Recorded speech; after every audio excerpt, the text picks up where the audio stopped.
নমস্কার বন্ধুরা, আমাদের আরও একটি নতুন ভিডিওতে আপনাদের স্বাগতম। আমরা ভ্রমণ করতে চলেছি বাংলা, বিহার, উড়িষ্যার রাজধানী মুর্শিদাবাদ শহর। এই মুর্শিদাবাদ শহরের কথা মনে এলেই আমাদের প্রথমেই যা চোখে ভাসে তা হলো গত ২৫০ বছর ধরে ইতিহাসের সাক্ষ্য বহন করে আসছে মুর্শিদাবাদ তথা গোটা ভারতবর্ষের চিত্তাকর্ষক মনোরম স্থান হাজারদুয়ারি। মুর্শিদাবাদ স্টেশন থেকে মাত্র 10 টাকা টোটো ভাড়া দিয়ে পৌঁছে যান হাজারদুয়ারিতে। তবে মুর্শিদাবাদের ঐতিহ্যবাহী ঘোড়ার গাড়ি বা এক্কা গাড়িতে উঠতে ভুলবেন না কিন্তু। হাজারদুয়ারিতে প্রবেশ করেই বাঁদিকে টিকিট ঘর, মাথাপিছু মাত্র 25 টাকার টিকিট কেটেই তোমরা প্রবেশ করে যাবে হাজারদুয়ারিতে। সামনে তাকাতেই তোমাদের চোখে পড়বে সুন্দর রাস্তা এবং রাস্তার সৌন্দর্য উপভোগ করার আগেই তোমাদের চোখে পড়ে যাবে প্রাচীনকালের সেই ব্রিটিশ আদব কায়দায় তৈরি 1000 দরজা বিশিষ্ট সুউচ্চ ভবন। তার চারপাশে ফুলের বাগান, যুদ্ধ কামান, সিংহদ্বার এবং এই মনোরম প্রাসাদ দর্শনে তুমি মনোমুগ্ধ হয়ে যাবে। এটি সেই হাজারদুয়ারি প্রাসাদ। তবে আমরা যেটা ভুল করি সেটা হলো আমরা ভাবি যে এটা সিরাজউদ্দৌলার তৈরি করা হাজারদুয়ারি। তবে সিরাজউদ্দৌলা যে হাজারদুয়ারি তৈরি করেছিল সেটা বর্তমানে ভাগীরথীর গর্ভে তলিয়ে যায়। পরবর্তীতে 1829 থেকে 1837 খ্রিস্টাব্দের মধ্যে নবাব হুমায়ুন শাহ এই ত্রিতল বিশিষ্ট হাজারদুয়ারি প্রাসাদটি নির্মাণ করেন। এই প্রাসাদটিতে 1000টি দরজা রয়েছে, এর মধ্যে 100টি দরজার নকল। নবাব শত্রুদের কাছে প্রাসাদকে বাঁচাতেই এই দরজাগুলি। এই হাজারদুয়ারির সামনে রয়েছে একটি মসজিদ। কথিত আছে নবাব সাধারণ মানুষের কথা ভেবেই মক্কা মদিনা থেকে মাটি এনে এইটি সমাধিস্থ করে এই মদিনা মসজিদটি নির্মাণ করেন, যাতে সাধারণ মানুষ এই মসজিদে হজ করে মদিনা দর্শনের ফল লাভ করতে পারে। এই মসজিদের সামনে রাখা হয়েছে নবাব আমলের সর্বশ্রেষ্ঠ কামান। এই বৃহৎ কামানটি বানানোর পরে তা শক্তি পরীক্ষা করার জন্য কামানে বারুদ পুড়ে কামান উপরে ফায়ার করা হলো। এর ফলে একটা বিকট আওয়াজ হলো, ফলে 10 মাইল এলাকার সমস্ত গর্ভবতী মায়েদের অকাল বাচ্চা প্রসব হয়।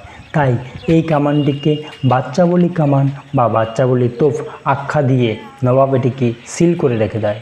এখানে নবাব আমলের একটি ঘড়িঘরও রয়েছে। এই ঘড়ি দেখে রাজদরবারের কর্মচারীরা কাজে জয়েন করত এবং কাজ শেষ করে বাড়ি ফিরত। বন্ধুরা, তোমরা হাজারদুয়ারি আসলে 50 থেকে 100 টাকায় অনায়াসেই গাইড পেয়ে যাবে এবং এখানে অনেক ক্যামেরাম্যান রয়েছে। এদের কাছ থেকে 30 টাকা বিনিময়ে ছবি তুলে নিতে পারো। এরা সঙ্গে সঙ্গে প্রিন্ট করে দেয়। এমনই একজন গাইডের কাছ থেকে এই হাজারদুয়ারির কাহিনী শুনুন। তখনকার দিনে যেসব আশেপাশে মা বোনেরা 7-8 মাসের গর্ভবতী যাদের সন্তান ছিল, বিকট আওয়াজে ফলে গর্ভপাত হয়ে যায়। এই দৃশ্য দেখে নবাব ভয় পেয়ে কামানটিকে চিরকালের জন্য সিল করে দেয়। নাম দেয় নবাবরা বাচ্চা বালি কামান বলে। সেই নামে ইতিহাসের পাতা যে বহন করছে, নাম হচ্ছে বাচ্চা বালি কামান। ডান দিকে টাওয়ার, নাম ওই টাওয়ারগুলো বাংলা ভাষা বলা হচ্ছে ঘড়ি ঘর। নবাবী আমলে রিস্ট ওয়াচ বা হাত ঘড়ির কোনো প্রচলন ছিল না। একমাত্র ঘড়ি ব্যবহার করতো কারা? রাজা, মহারাজা, জমিদার, ব্রিটিশ। সেটা হাতে নয়, তখনকার ঘড়ি ছিল পকেটে ঘড়ি।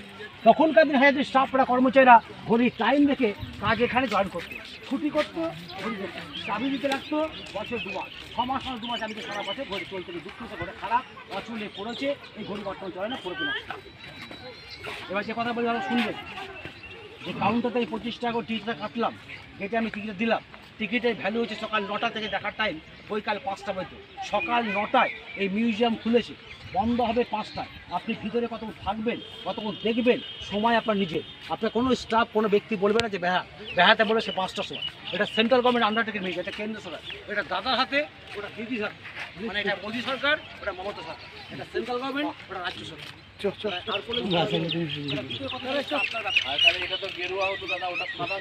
এখানে গাড়িটা বুঝিয়ে দেয় আগে, ভিতরকার রাস্তাঘাট দেখিয়ে দেয়, কোথাতে ঢুকবেন, কোথায় বেড়াবেন। এবার আপনি জিনিসটা কাছে গিয়ে নিজের মতো করে যতক্ষণ ইচ্ছে দেবেন দেখা সময় বেড়ে আসে। এক কথায় বলা হয়, কেউ দেখছে 20 মিনিট, কেউ 2 ঘন্টা। আবার কেউ সকাল 10টা ঢুকে 5টা ঢুকে। এই কমান্ড দেখবে, এই কমান্ড সব বলবেন, ধৈর্য করুন, আগে ধৈর্য করুন। এদিকে ঘুরে নান, এদিকে মুখ করুন। হাজারদুয়ারিতে কামান রয়েছে, ওপাশের কামান আছে, এই কামানগুলোর নাম হচ্ছে গাদা কামান বা সেলামিতে। নবাবী আমলে হাজার দুয়ারিতে সেখানে কোনো নামি দামি লোক আসলে পারে কামানে গোলা ভরে উপরমুখী বাস করে ওদের সম্মান জানাতো বা ওয়েলকাম জানাতো। সেলামিত বাংলাতে বলা হয় গাদা কামান। বুঝতে পারছেন কথা কি বললাম? আচ্ছা চলে আসো বেশ, আমি এবার মোবাইল বন্ধ করতো, তো মোবাইল বন্ধ রাখুন না, বলবো। প্রায় 10 বছর পর এই হাজারদুয়ারি মেরামতের কাজ চলছে, তাই আমরা মেন প্রবেশদ্বার দিয়ে প্রবেশ না করে এই প্রবেশদ্বার দিয়ে প্রবেশ করছি। আপনাদের এবার ভিতরে গিয়ে দেখাবো যে ভিতরে কি কি দর্শনীয় রয়েছে।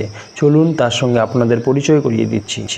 আমরা প্রবেশ করে দেখতে পেলাম যুদ্ধ কামান, সেই নবাবী আমলের যুদ্ধ কামান রয়েছে। এখানে যুদ্ধ করার অস্ত্র বল্লম থেকে শুরু করে তরোয়াল, ঢাল, তরোয়াল সব কিছু রয়েছে। আর এখানে আমরা দেখতে পেলাম সেই কুমিরটাকে কিন্তু নবাব আসাম থেকে নিয়ে এসেছিল। হাজারদুয়ারি এটাই সেই জাদু আয়না যেখানে নিজের মুখ দেখা যায় না কিন্তু অন্যের মুখ দেখা যায়, দেখতে পাবে। আর এখানে রাজাদের পোশাক রয়েছে, সেই নবাবী আমলের রাজাদের পোশাক রয়েছে। আর এটা দেখতে পাবে হাতির দাঁতের পালঙ্ক তৈরি করা হয়েছে, হাতের উপরে হাতির দাঁত দিয়ে। হাজারদুয়ারির বিপরীতেই রয়েছে সেই নবাবী আমলের নির্মিত মুসলমানদের এক সুবিশাল ধর্মশালা। এটির নাম ইমামবাড়া। এটি বঙ্গের সবচেয়ে বৃহত্তম ইমামবাড়া। এটি 207 মিটার দৈর্ঘ্য। নবাব সিরাজউদ্দৌলা যে ইমামবাড়াটি তৈরি করেছিল সেটি ছিল কাঠের। প্রাকৃতিক দুর্যোগে সেটি ধ্বংস হয়ে গেলে এই স্থানেই পরবর্তীতে নবাব নাজিব ফেরাদুন যার আমলে 6 লক্ষ স্বর্ণ মুদ্রা ব্যয়ে সৈয়দ আদি খাঁর তত্ত্বাবধানে 1847 খ্রিস্টাব্দে এটি নির্মাণ করা হয়েছিল। সারা বছর এই ইমামবাড়া বন্ধ থাকে, কেবলমাত্র মহরমের সময় 9 দিনের জন্য খোলা থাকে। এই সময় এখানে মেলা বসে।